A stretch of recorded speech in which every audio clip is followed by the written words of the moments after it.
dans une grande compétition mondiale depuis 10 ans. Sans surprise, ce sont les Américaines qui ont remporté le concours. Les Françaises, elles, s'offrent tout de même une jolie 5e place. Et puis un mot de basket avec la 4e journée de la Ligue des Champions. Hier soir, Dijon a perdu face à l'AEK Athènes. Défaite également de Nanterre à Salonique. Ce soir, Le Mans reçoit Ventspils et Strasbourg se déplace chez les Lituaniens de Klaipėdos. On recoupe la 5e journée. Hier soir, l'Asvel a enchaîné un 4e succès de rang dans la compétition contre le Zénith Saint-Pétersbourg. Voilà pour l'info sportive. Excellente journée à vous. L'invité du jour.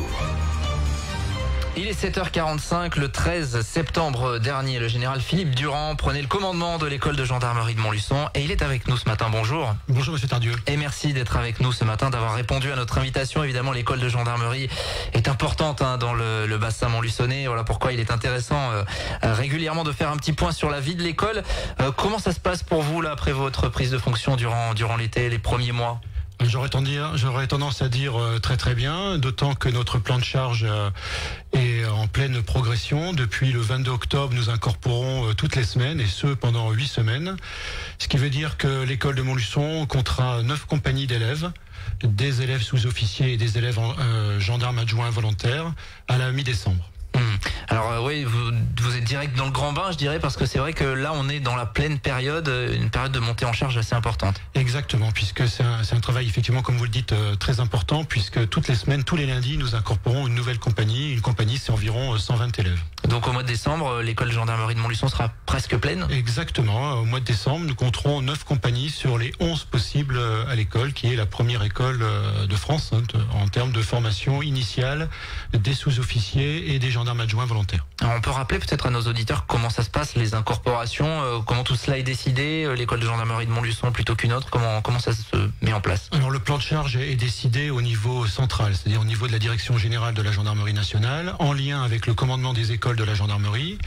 Et puis c'est aussi une question donc de soit donc pour les sous-officiers qui ont réussi un concours. Donc il y a 2 concours d'ailleurs pour les sous-officiers, et puis pour les gendarmes adjoints volontaires qui ont passé des tests de sélection. Ensuite ils sont en attente, et quand il y a des places qui s'ouvrent dans les écoles, dans les compagnies, au fur et à mesure, donc le plan de charge fait incorporer nos élèves étalés dans le temps et en fonction des disponibilités des 5 écoles qui reçoivent des sous-officiers, et puis des 7 écoles qui reçoivent aussi des gendarmes adjoints volontaires. Cela prouve, vous le disiez, que dans le paysage de la gendarmerie en France, Montluçon est un lieu incontournable, même si à une époque il a pu peut-être y avoir quelques interrogations. Alors je ne sais pas s'il y a eu des interrogations, puisque l'école de Montluçon est implantée pour ce qui est de la gendarmerie depuis 42 ans maintenant à Montluçon. Ouais. Moi je fais en sorte qu'on augmente au maximum nos infrastructures pédagogiques, de façon à ce que aussi bien mes cadres et mes apprenants aient des conditions idéales pour apprendre le socle qui leur sera nécessaire pour exercer toutes les missions de la gendarmerie. Une caserne de Richemont quasiment pleine donc d'ici la fin de l'année. Qu'est-ce que ça implique tout simplement en termes d'organisation là ? Ça fait combien d'élèves du coup là Alors une compagnie, ça fera à peu près un peu plus de 1000 élèves à la mi-décembre, puisque c'est 120 à peu près par compagnie, 9, vous voyez, donc on aura un peu plus de 1000 élèves. Donc c'est énorme effectivement en termes d'infra. C'est énorme pour ce qui est également de l'alimentation de ces apprenants et puis des cadres, parce qu'il n'y a pas que des apprenants, il y a aussi tout l'encadrement en personnel militaire et personnel civil. Donc et puis une organisation qui doit être très pointue, puisque quand on incorpore dans des délais aussi rapprochés, évidemment c'est beaucoup plus tendu, et nos plannings sont très très contraints. D'une manière générale d'ailleurs, depuis notamment malheureusement les attentats, l'école de gendarmerie de Montluçon n'a pas désempli véritablement. Il y a toujours beaucoup de monde, et avec des montées en charge comme là, celles qui sont attendues d'ici la fin de l'année. Oui, exactement. Et puis on sait très bien que depuis les attentats, notamment ceux de 2015, il y a eu un élan très important de la part de notre jeunesse pour rechercher un engagement, quel qu'il soit d'ailleurs, pas uniquement pour être personnel d'active, que ce soit dans la gendarmerie, dans les armées ou autres, ou la police nationale, mais aussi dans les réserves. Beaucoup de jeunes se sont penchés en se disant qu'est-ce que je peux faire pour mon pays, où est-ce que je peux m'engager. Et puis après, il y a aussi tous les engagements civiques ou autres. Alors justement, ces réservistes qui sont formés à Montluçon pour certains, cette année 2018 il y avait eu un engouement effectivement après les attentats notamment du Bataclan. Est-ce que le soufflet est retombé ou est-ce que vous continuez à avoir beaucoup de réservistes qui viennent se former? Non, il y a toujours des réservistes. Au niveau national, il y a toujours énormément de réservistes. La gendarmerie emploie un peu plus de 3000 réservistes en moyenne par jour. Au niveau national, c'est 7200 à 7300 réservistes qui sont employés chaque jour. Donc on continue de recruter aussi dans ce domaine-là, donc aussi bien pour des réservistes que des personnels d'actifs. La réserve, c'est la garde nationale actuellement, c'est un élément essentiel en appui des personnels d'actifs. Ouais. Et sur Montluçon, comment ça se passe, la formation? Alors, c'est pas nous nous on sert d'accueil, point d'accueil, puisque la formation des réservistes, elle est assurée par le groupement ou la région Auvergne. D'accord. Nous, on sert d'accueil. En revanche, on a aussi dans nos personnels des besoins particuliers aussi pour des jeunes. Je sais pas s'il y a des jeunes qui nous écoutent. Il y en a. On a des gendarmes adjoints volontaires, donc qui viennent en formation à l'école et qui ensuite vont servir dans les unités de gendarmerie territoriales sur le terrain, mais on a aussi des gendarmes adjoints volontaires qu'on appelle emploi particulier, comme secrétaire, comme communication enfin tout ce qui est SIC, tout ce qui est système d'information et de communication, qu'on peut employer nous directement à l'école. Alors ils ont une formation de 6 semaines. Pas forcément chez nous, ça peut être une autre école de gendarmerie. En revanche, ils peuvent être affectés à Montluçon. Et ça peut être surtout qu'ils le savent avant de partir en formation. Et ça peut intéresser des Montluçonnais. Donc l'appel est lancé. L'appel est lancé. Simplement. Évidemment, il y a tous les renseignements sur le site internet. Oui, voilà, il faut aller sur lagendarmerierecrute.fr.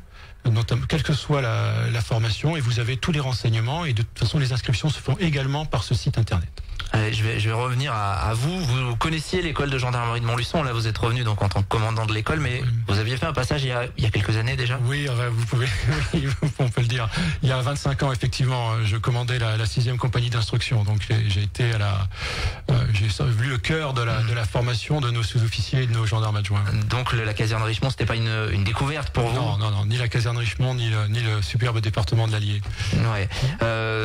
Quelles sont vos priorités, je dirais là, pour les années à venir? Comment vous voyez un petit peu le fonctionnement de l'école de gendarmerie de Montluçon? Alors nos priorités, elles vont déjà dans le cadre de la formation, c'est-à-dire qu'on a effectivement ce plan de formation dans lequel régulièrement on essaie d'actualiser. Mais pareil, c'est pas uniquement nous, c'est tout les écoles, du commandement des écoles. On actualise la formation de façon à ce qu'elle soit adaptée aux axes stratégiques du directeur général, notamment sur ce qui est du développement du numérique, sur ce qui est du contact, le contact avec la population, ce qu'on appelle actuellement la police de sécurité du quotidien. Et dans la proximité et le numérique, je fais le lien, c'est-à-dire qu'on a aussi une brigade numérique qui existe et qui permet aux gens, sans avoir à se déplacer dans une brigade, je dirais physique, celle d'avoir des renseignements 24 heures sur 24. Donc ça rentre en ligne de compte. Naturellement, tout ce qui touche à la sécurité via Vigipirate, vous en avez parlé tout à l'heure, mais ça c'est très important. Donc les techniques d'intervention professionnelle, tout ça sont développées le plus possible. Nous avons aussi tout ce qui est des techniques d'optimisation du potentiel. De toute façon, parce que ça fait partie des nouvelles choses aussi, que la sécurité à l'extérieur, le monde à l'extérieur, il est difficile, y compris pour les membres des forces de sécurité. Donc chacun doit être préparé au mieux à affronter les missions qui seront les siennes. Les formations qui sont dispensées donc à la caserne Richemont, elles sont adaptées évidemment, j'imagine, pas au quotidien, mais quasiment. Il faut s'adapter à des nouvelles choses qui... Exactement, vous avez raison, elles sont adaptées aux événements. On a aussi des retours sur expérience. On a mis en place beaucoup de mises en situation, c'est-à-dire que nos apprenants apprennent naturellement un certain nombre d'éléments, mais pour eux c'est un peu cloisonné au départ. Et en fin de formation, on fait un décloisonnement via des mises en situation, de façon à ce qu'ils se sentent beaucoup plus à l'aise, qu'ils voient qu'un événement fait appel à un certain nombre de connaissances acquises tout au long de leur formation. Il faut qu'ils puissent aller chercher dans les bonnes cases les bonnes réponses aux questions qui leur sont posées. Vous parliez du numérique, des nouvelles technologies, ça fait partie évidemment aujourd'hui intégrante de la formation. Exactement, vous avez peut-être entendu parler, nous avons les plaquettes NeoGend, ce qui permet d'avoir une tablette ou un téléphone, un smartphone, ce qui permet aux gendarmes d'être au plus près de la population en cas de besoin, sans que les gens aient à revenir à la brigade, de prendre en compte les éléments ou de répondre à leurs questions. Les logiciels professionnels sont intégrés dans cette tablette ou ce smartphone et nos élèves apprennent naturellement à utiliser l'un et l'autre. vos prédécesseurs, je peux même le dire au pluriel, voulaient notamment que l'école de gendarmerie soit aussi ouverte sur la ville. C'est quelque chose avec des portes ouvertes, il y en a eu je crois là pour les journées du patrimoine, c'est quelque chose que vous allez maintenir? Tout à fait, tout à fait. Je l'ai fait au mois de septembre pour les Journées européennes du patrimoine. Je le referai l'année prochaine ou autre. Toutes les occasions pour permettre aux Montluçonnais de connaître leur école, parce que c'est aussi la leur. Naturellement, je resterai dans cet axe. Oui, parce que l'école, on le disait un petit peu en introduction et on va finir là-dessus, elle a vraiment un poids dans la ville avec, vous le disiez tout à l'heure, bien presque 1000 élèves gendarmes plus tout l'encadrement. Ça pèse dans une ville. Ça pèse énormément, oui. Ça fait à peu près, là en l'occurrence pour la mi-décembre, ça fera au moins 1300 militaires et civils. Donc sur l'école de Montluçon. Et on sait également que les écoles pouvaient parfois être source, je dirais, de menaces. Ça aussi, c'est quelque chose qui est pris en compte au niveau de la sécurisation du site. Oui, je pense que régulièrement, si vous passez devant l'école, vous voyez que les grilles sont malheureusement systématiquement fermées, que les personnels de la sécurité sont protégés et armés, et nous devons et que quand on veut rentrer à l'école, eh bien il faut aussi montrer une pièce d'identité, se faire annoncer avant, et voilà, on a un certain nombre de mesures qui s'appliquent comme elles s'appliquent pour tous au plan national. Merci Général Philippe Durand, commandant de l'école de gendarmerie de Montluçon, d'être passé à notre micro ce matin. À très bientôt pour parler de la caserne Richemont de l'école de gendarmerie. Il est 7h56, on va continuer le direct. Merci à vous. L'invité du jour.